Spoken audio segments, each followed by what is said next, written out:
So, pagpapatuloy po natin, welcome to day 2 ng ating webinar series. So, recap, kahapon, gumawa tayo ng sample React app gamit ang TypeScript using Next.js and Shadcee UI. So, ngayon naman ay ang gagawin natin ay same app but using JSX. So, let me share my screen.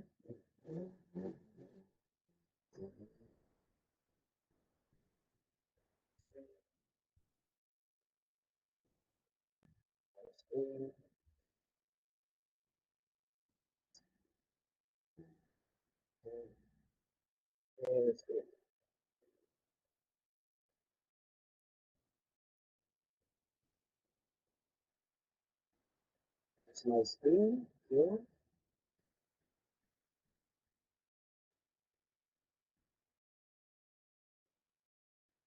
So, kahapon, TypeScript ginamit natin. Ngayon naman, ang gagamitin natin ay JSX. So, gagamitin natin framework ay Next.js. Again.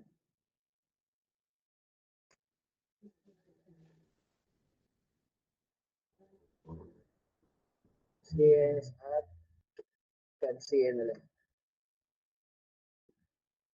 So, start ulit. Punta tayong gawa ulit tayong folder. Ito yung kahapon. Kaya kami Next.js app. Gawa tayong bagong folder. New folder. JSX. Next.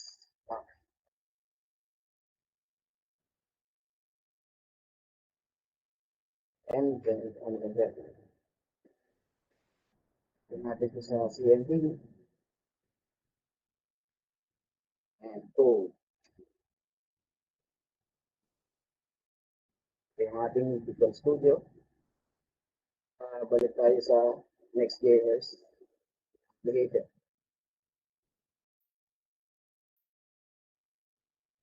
Here. So get started, learn get started. Next.js installation, so we will be using also the app router. The installation. So meron na tayong npx create applicants. Ito natin sa Visual Code, the terminal.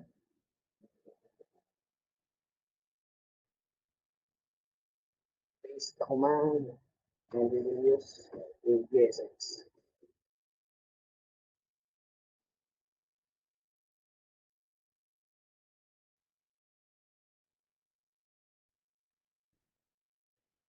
Okay, medyo mabagal lang loading. Loading. Bumatay-butay na. Project name. Next.js. Would you like to use TypeScript? So, natin, gawin natin yan, no. Use Island, no. Tailwind, yes. No. Would you like search from side source folder? No. Would you like to ask app router? Yes. Pwede mo pa, pwedeng yes or no. Ngayon, no. Would you like to customize? No. Masterboard, ano ba yung mga TypeScript? Yes, yung Tailwind, yung design mo, di ba? TypeScript, ano ba? Ang TypeScript ay para din sa JavaScript, kaso lahat ng ang nagamit lang yan ay magsisipag mag-type. Gawa lahat ng data type ay kailangan mo i-declare. Kapag nagawa ka ng function, sa halip na ang argument lang ng data, and duduktungan mo pa siya ng kailangan ng type na data is string or object. Yun ang pinagkaiba ng JSX o TypeScript. Pero halos wala silang problema kahit sa anong app kung JSX o TypeScript ang gagamitin. Pero ngayon, sumisikat ang TypeScript dahil iwas bug dahil hindi mo mapapagaan ang isang app hanggat wala siya sa TypeScript syntax. So, yun, natapos na. So, on our folder, sa halip na TXX nandito, JS, kapag TypeScript ginamit natin, is.ts ang nandiyan. So, let's try to run this. Close this. If you open application terminal, npm run the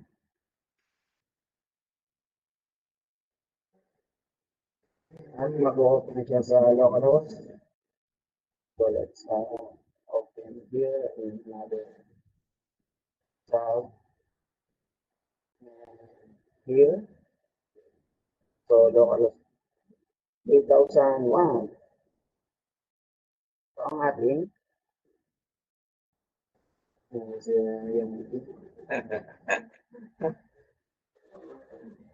so wait lang natin.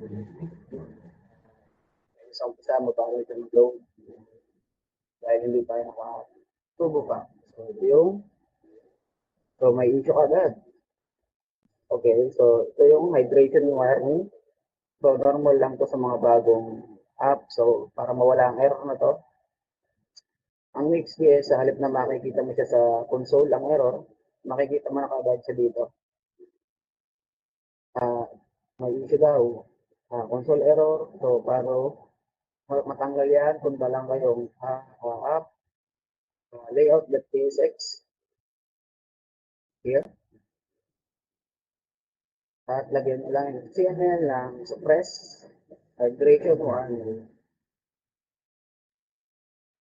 Suppress hydration warning, save it, and automatically our localhost will be saved. So this is our fault. There's no error na. So again, gagamit tayo ng ZCN. So pipili lang tayo kung anong gusto. For example, dashboard. Kailan tayo dito sa mga blocks. So pwede natin itong gawin na dashboard na to. Itong dashboard na to. Kaya lagi na to. So gagamit tayo ngayon na gamitin natin ng dashboard na to. Click lang natin to.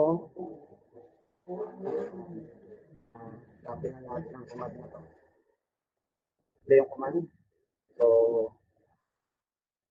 let's create another terminal, install the library. Terminal,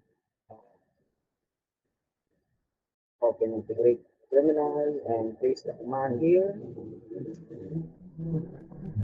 Inside folder, magkakaroon siya ng dashboard folder, magkakaroon siya ng components folder na magkakaroon ng mga UI.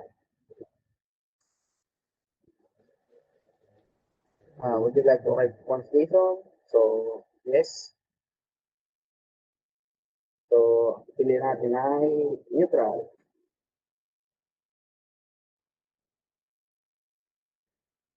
So, yun. Habang loading, mahalagang paalala. Yun, okay na. Mahalagang paalala. Use force. Or yes, legacy perks. Hindi ko lang pinagkaiba ng mga yan. Use force lang ng use force. Sa pilitan.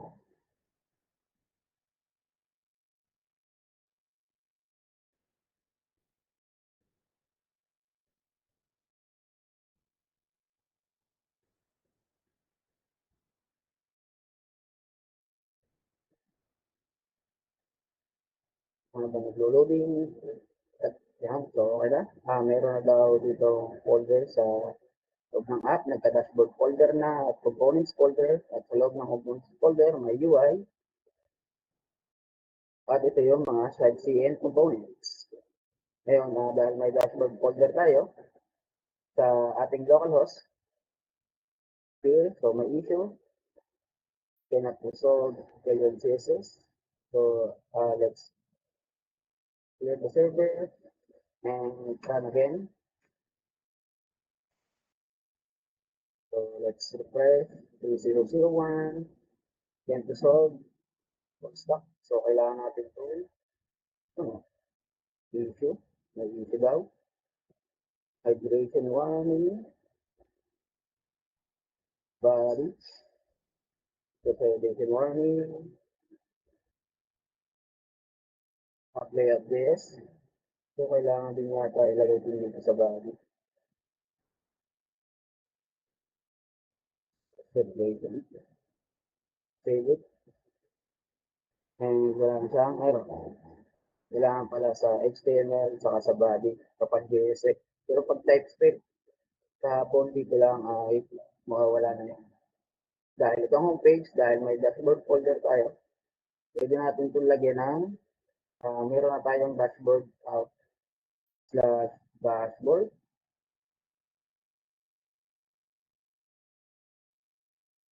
And ito dapat yung install natin CAD-CM.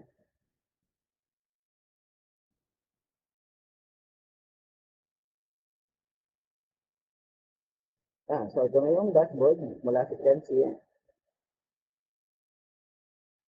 So, pwede na natin itong, sa ngayon, tingnan natin kung ma-install natin sa loob ng Soho. Pero next ay gawa muna natin ng light mode sa dark mode. Sa pakagin sa CAD-CM UI, tutorial kung paano maglagay ng dark mode. Dark mode, docs. Dark mode, na gamit natin ay Next.js. Click ang Next.js at kailangan daw natin itong install. Bakit sa VS Code para i-install sa isang terminal. And enter.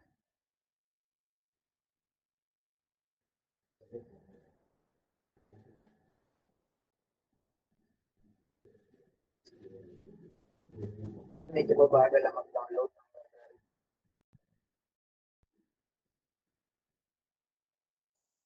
Yung nag-loading na. Okay na. Sunod daw ay gawa daw tayo ng team provider under TSX. So, nasa tutorial TSX pero convert natin yan sa JSX. So, create tayo ng team provider under components folder, UI, components, create, file, new team provider na JSX. So, copy-paste lang natin ito. Tapos i-convert. So, ito yung TypeScript. So, sa TypeScript, kailangan mo pa nito. Pero pag JSX, hindi mo na ito kailangan. Dipilitin mo na ito. So, yung dinideclare mo pa ang variable. So, mo lang yan at JSX na siya. Kaya, mga TypeScript, mahilig sa masisipag mag-type. So, save. So, no error. So, save na. As TypeScript. So, next daw ay, ang gamit na TypeScript. Kahapon, ang ginamit natin ay TypeScript, ngayon naman ay JSX. Save method, lagyan daw ng hydration warning, at sa layout team at X, import natin yung team provider na install natin. Team provider, copy here. Ito daw tayo app.layout ng JSX. Ang katumbas mo sa JSX ay app and layout is. So, copy daw natin ito pangkas. So, wala pala. Hindi natin kailangan lahat. Import natin ito dito. Save. Provider. Save daw ang components. Provider. Here. So, pagkatapos nun ay copy-paste lang natin ito. Ilalagay natin sa pagitan ng field. Team provider here. Save it. And ngayon, tingnan natin ang resulta. Naka-dark mode na siya. Ito yung localhost natin. Pero kapag gusto nating light, use light, save it. And press lang natin ito. Naka-light na siya. Ngayon, ang kailangan natin ay toggle button na nagpapalit ng light and dark dito. So, baka din sa tutorial, CAD-CM, dark mode. So, pagkatapos daw ay add the toggle. So, ito yung button. Ito yung code. So, gawa tayo ng component. Let's say, rename it ang mode toggle. Tapos, paste lang natin to. So, under pa rin ng components folder, gawa tayo ng file ng mode hyphen toggle. So, kahit anong paraan, pwede kang mode toggle or para consistent, yan, na lang ang pag-delete yung natin ng file at dsx. Mode toggle. Double D. Toggle. dsx. Kapit-paste natin ito. So, okay, hindi siya naka-TypeScript. TypeScript sa JSX siya. So, walang ginamit na ganyan. So, set pin like, set pin out, set pin system. So, save it. Ngayon, ilalagay natin ang ating toggle button sa header. Ito sa GitHub. Ito ay site header. Nasa left part ay upside sidebar. So, makikita natin siya dito sa dashboard, page.jsx. So, ito yung sidebar provider. Ito, sidebar. Upside bar ito. Sidebar, insert. Ito yung style ng sidebar. So, ito sabihin nasa loob nito, component nito, ang site header, itong document sa GitHub button. So, sa matatagpuan ng site header, ang site header ay nasa component site header. Component site header here. So, kapag gamit yung JSX, pwede nyo lang i-click habang nandito. Kailangan nyo lang click control, then mag-hover na to. Control, click the component, and automatically pupunta sa kanya. Hindi mo kailangan maghanap. So, dahil ginawa natin itong move toggle, so itong kanyang pangalan. Pag tinype mo yan dito, site header, katapos ang button, so yung button na GitHub, yung opening tag, type nyo M o mode, lalabas mo sa move yan, dapat yung move toggle, enter, then closing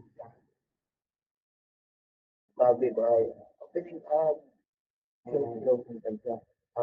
Close tab.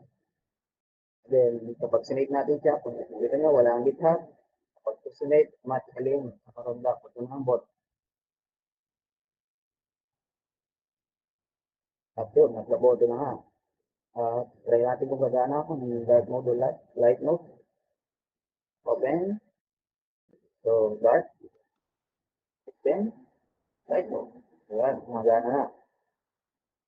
So, try natin kung altan, itong pangalan. So, ito ay nasa loob siya ng sidebar.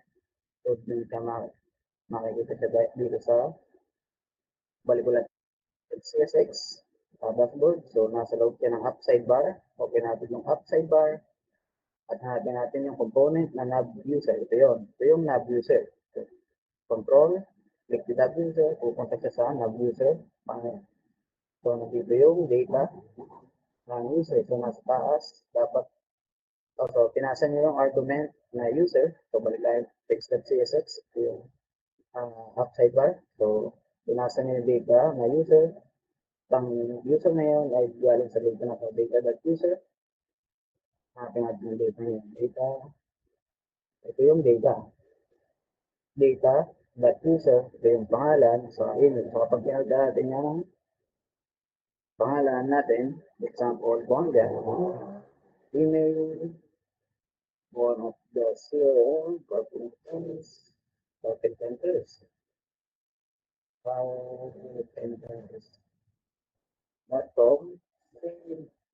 automatically,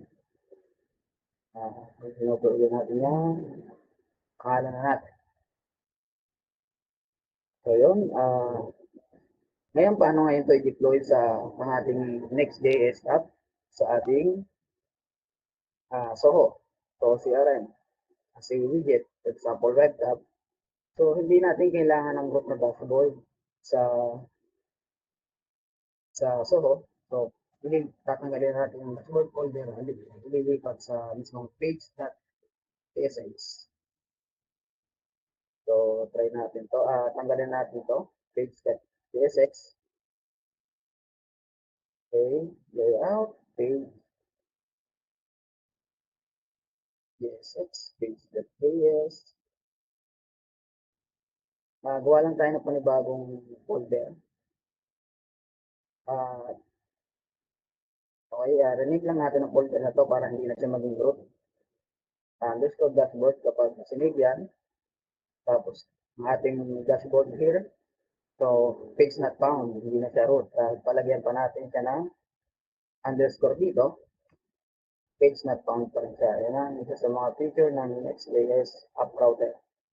So, pwede kang magdagdag ng maraming route. Depende sa pangalan ng folder. So, dahil hindi na natin ito kailangan, so dapat pagdating dito sa dito yung ating homepage, dapat yung dashboard na ang lalabas. So, in the page.jsx home, so naka-home, and page.dashboard, palitan natin ito ng dashboard page, para magandang tingnan, dashboard page, save it. So, itong dashboard page nito ay i-render lang natin sa ng page.jsx. So, hindi natin ito kailangan. Lahat nito, return lang natin ay ang set closing tag ng page, dashboard page. Dashboard page, close opening tag, save it. Ngayon, kapag na-refresh ulit natin to, dashboard na to, yun, automatic. So, hindi na kailangan ng route na dashboard. Nasa dashboard ka na agad. Natin, ginagawa na ito nga.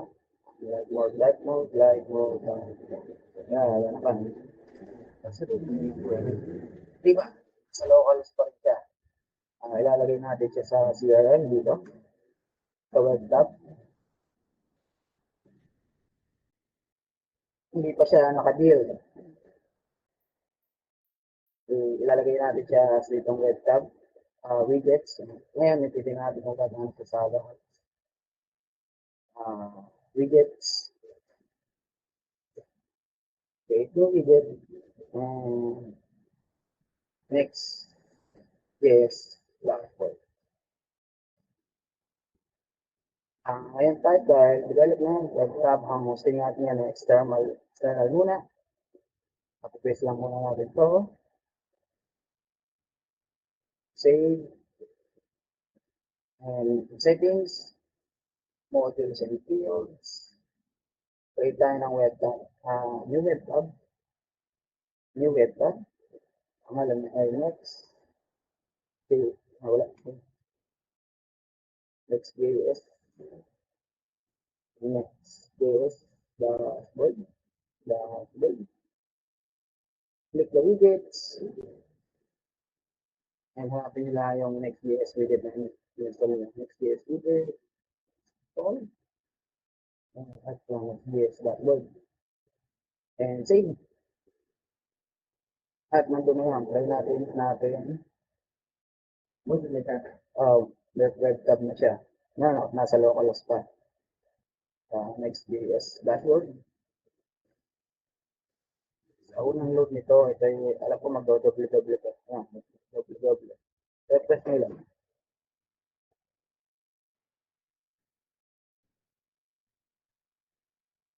Ito nga. So, nag-CRM na siya.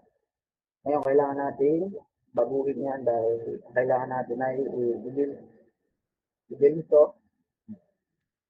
Ang widget na ito ay papalitan natin ng widget Next.js dashboard. At papalitan natin yung Soho at i-upload natin yung external. So, kailangan unang gawin ay punta kayo sa Next.js, sa application root folder nyo, and package.json, Next.js configuration, magdadagdag tayo dito. Natin lang natin. Idadagdag natin. para makapag-build tayo. Okay, so you can move the repository. There is needed template. Okay,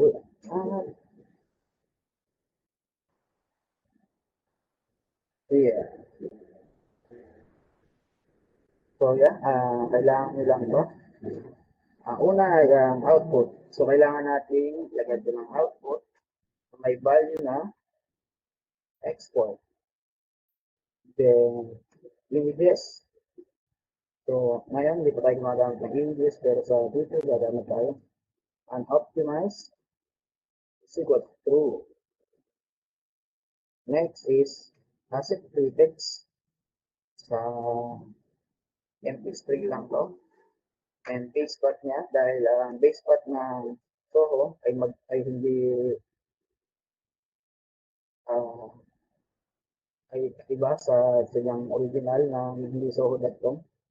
So trailing slash true para sa mga ating mga JS file. So kapag sinave natin siya, save. And baka sa terminal, close natin ang terminal. npm run build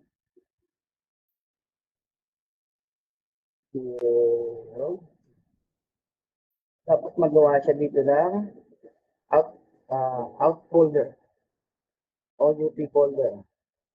So, kung pinaka-production build,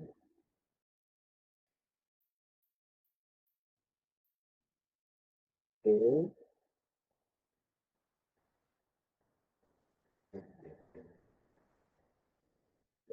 Build.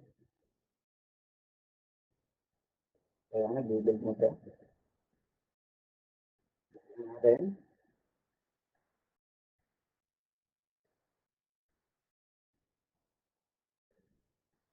building.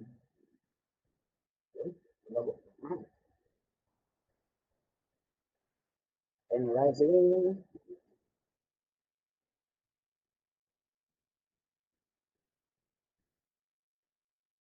And exporting. So, nagkaroon na ito ng out folder. So, ito yung gagamitin natin sa pag-create ng widget. So, baka din tayo sa normal na paggawa ng widget.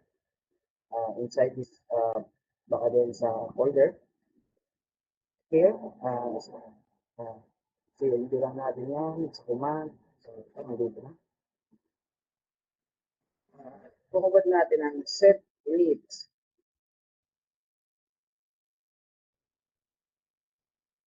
Okay, set init. Sinubago nga lang ang ating mga command.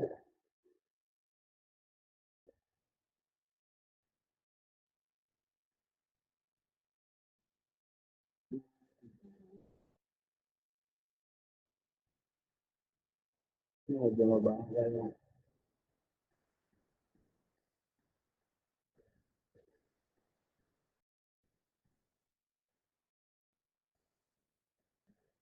Bakal po ang ating PC ngayon.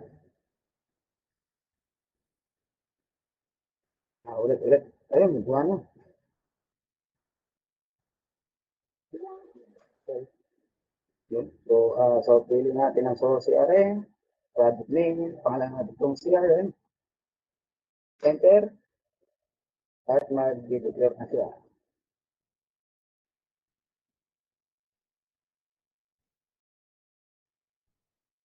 So,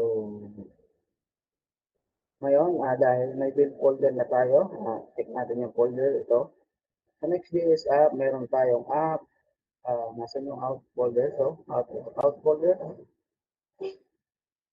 i-copy-paste nyo lang siya. So, ngayon, manumano natin i-copy-paste sa loob ng CRM app itong out folder. Pero mamaya, gagawa tayo ng post build command na automatic na siyang mag-copy sa loob nitong CRM app.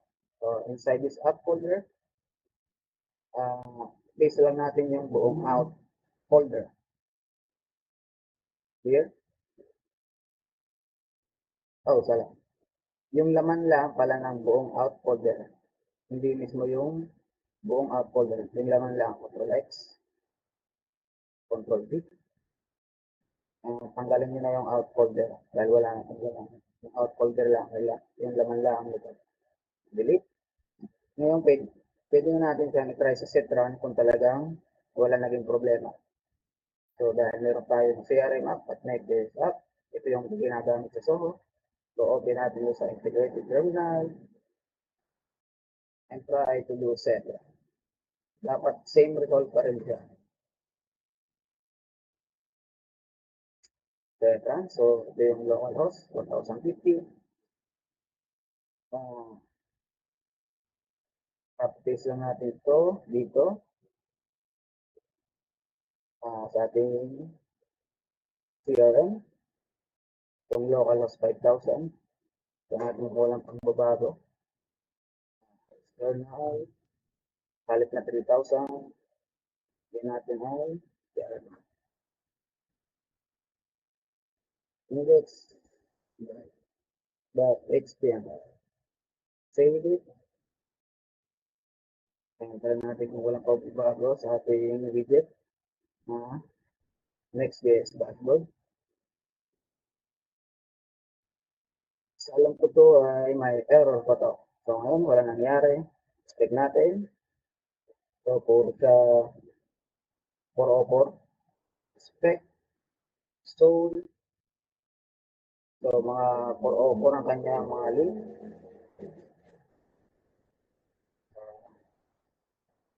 So 4 daw.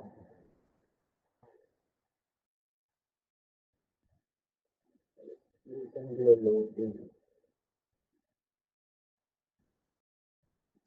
Up. This. So yun mga 404. So hindi niya nakuha yung JavaScript sa sabi may mali sa ating code. Start. Check ulit natin sa ating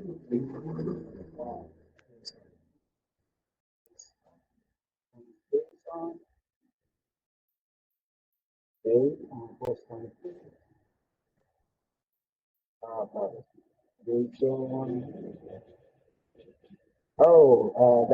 Dahil kailangan natin na lahat ng next.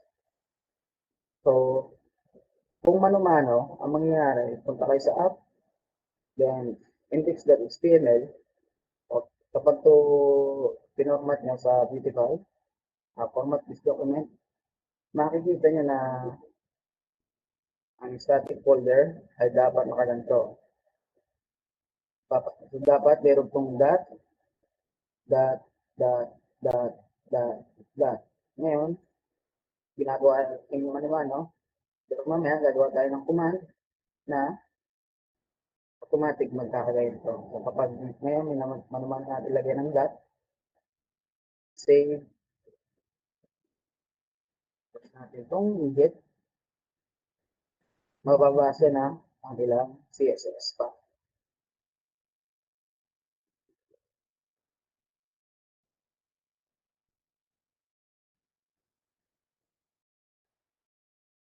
Check natin. So yun, kunti na lang ang 404. Ano lang ang 404. Ang mga file na to, dapat na yan ay nakada. So, anong kailangan gawin? So, sa halip na mano-mano natin hahanapin ang mga walang dot, gagawa tayo sa ating Next.js app na command na kapag nag-build, pinasa sa loob ng CRM app, magkakaroon to ng mapapalitan lahat na magkakaroon to ng dot sa Next.js. Sa command na yan ay, so patayin na muna natin ang server na to. Balik tayo sa Next.js app at under package.json, gagawa ngayon tayo dito na command ng host build. So, type nyo ay host build.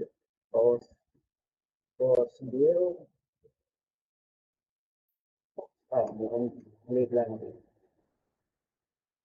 Host build.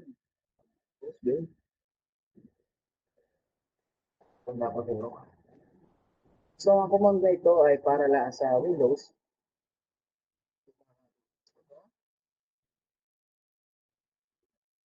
So, ang command na ito ay para lang sa mga Windows user o lang sa mga iMac kung paano. So, ang command na ito ay ito yung get content. Yung content daw sa index.html ay re-replace natin lahat ng ganitong text. Dadagdagan natin ang dot sa dulo at pagkatapos daw paltan, yung index.html ay kakapin natin sa loob ng CRM app. So, dapat talaga CRM app yung pangalan ng folder niya, pero kung ibang folder naman at hindi CRM app ang pinangalan sa folder, pwede nyo siyang i-rename dito. So, ngayon okay na. Try ulit natin save at mag-build ulit tayo. Dito dapat dito nakaturo yung Open Integrated Terminal, yung ating command prompt. So, npm run build.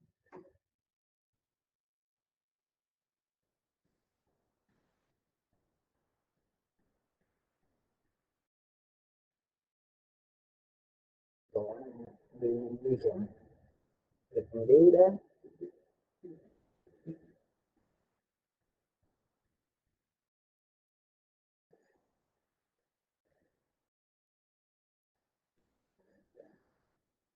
So, yan. Skip. So, gumana ating command na to. So, check natin ulit ang CRM app. CRM app index.html. Try natin i-format document. Tingnan natin lahat ng Next.js text. So, yun. May mga dot na siya. Dot, dot, dot. So, lahat ng Next.js dot na sa baba. At meron na rin siyang natin dot next. So, natin kung napalitan lahat. So, yung command na yun, sa halip na manumanong lagyan ng dot, ginawa na rin siyang automatic kapag nag-build. So, ngayon, tira natin ngayon mag-set run. Mula dito sa isa dito, CRM app. So, ito yun. Pero muna natin CLS para ano, tapos set run ulit. Set run. Okay, local 5,000. So, naka-local 5,000 to. Sila natin to. At dapat ay gumana to. Sino nga? Static guest. Oh, meron na iwan. Sana jumps. Ay nga pala, kapag mag-build kayo, for example, CRM map, halimbawa gusto nila magpanibagong build, dito sa loob ng Next.js folder, delete nyo muna yan, itong next folder sa loob ng CRM map. Delete nyo lang yan. Tapos, build nyo ulit. Build natin. npm run build. Kasi nagdodoble-doble yan. Dapat isang chunk folder lang kada build. So, be optimizing collecting text data.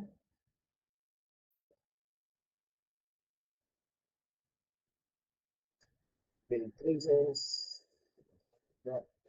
Oh, ulit. So, tignan. Ang pinagkaganyan, balik tayo nga dito sa loob. Karoon ulit ka ng underscore next folder at dapat isa lang itong mahabang hindi maintindihan folder. Dapat isa lang palagi nila. At balik ulit tayo sa CRM app na directory. Ayan, no? Okay.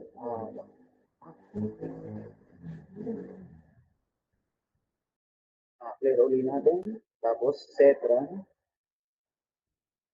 Dapat sa pagkamataw ito ay gagana na nga ito. Refresh.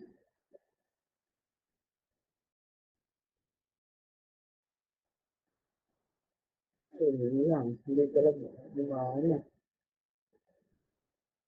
May na A1. May na A1 na folder. Try natin itong hanapin. Nandito sa HTML. Control F.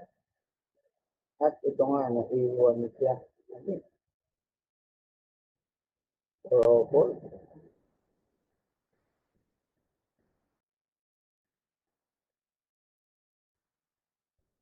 Oo nga, may offer. Ibig sabihin, may nakakalit ang pang ganito. Hindi sila huli. Ang ganda. 404. Chance. Tingnan natin. Nasaan ito? Oo nga, static chance.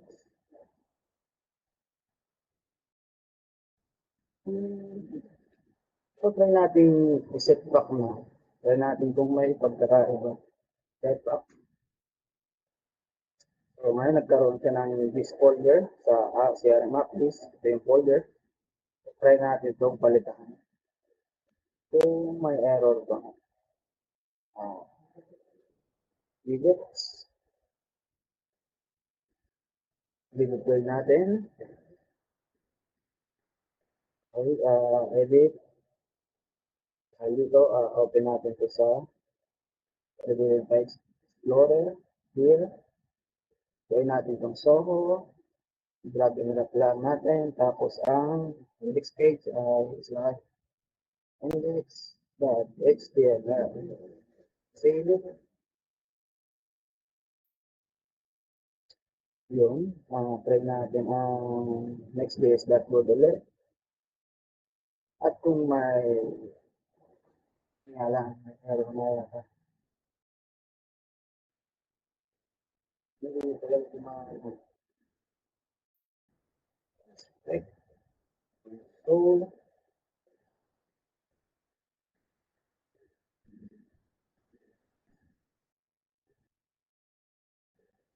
try natin ang error. Natin kung may mali.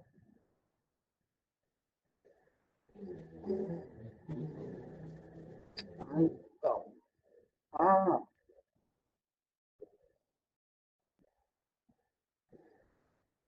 May mali nga dito.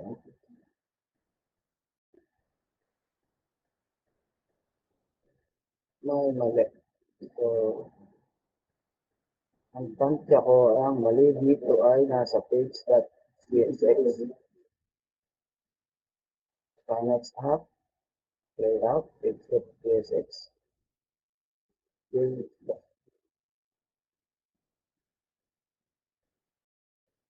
Oh, okay. Upload, page data. At ito na nga ang mali. Dapat dito ay, alam ko dapat dito ay may use client. Save it. Try natin mag-build. So, pilitin muna natin itong next folder na to. Delete. And save. So, balik tayo dito. Delete na natin ito. Build ulit natin. Hindi ko nga ito kailangan ko ng next client. Flag loading. Kasi ito yung error eh. Okay. Natin kung makakuha na natin, ilalagay natin sa CRM ang Next.js app. Data.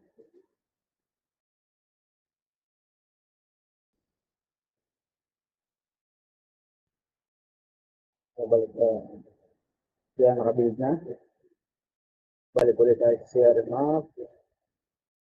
At i-set run ulit natin. Okay, balik tayo settings.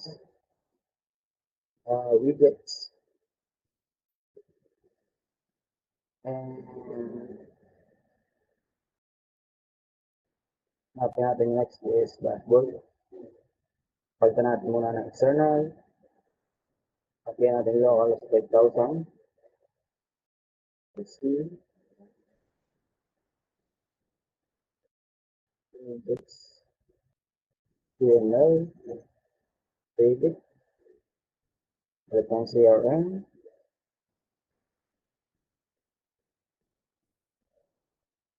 So, buksan natin ang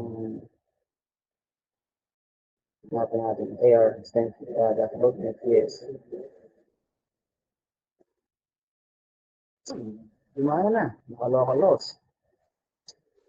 Ngayon na kailangan natin ay pwede na itong set.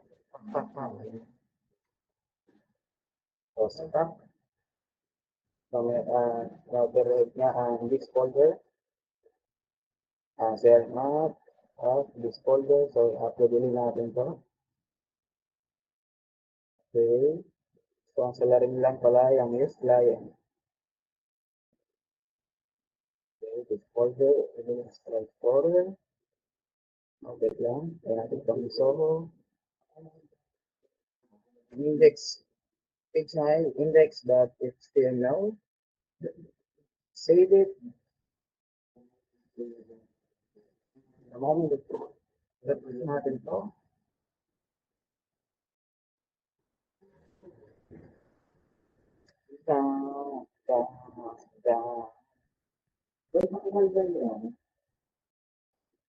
Oh, yun lang.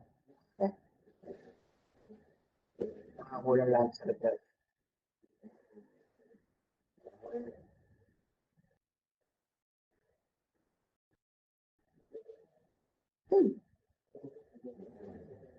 Kulang nga lang pala sa refresh. So, okay na. Naka-deploy na sa loob ng Soho, hindi na sa localhost. Right mode, smart mode. Okay. So, DS6 na to. So, ngayon, tomorrow naman ay kung paano natin i-apply ang Soho. Soho CRM SDK para manipulate natin ang data ng Soho CRM gamit ng Next. So, ito.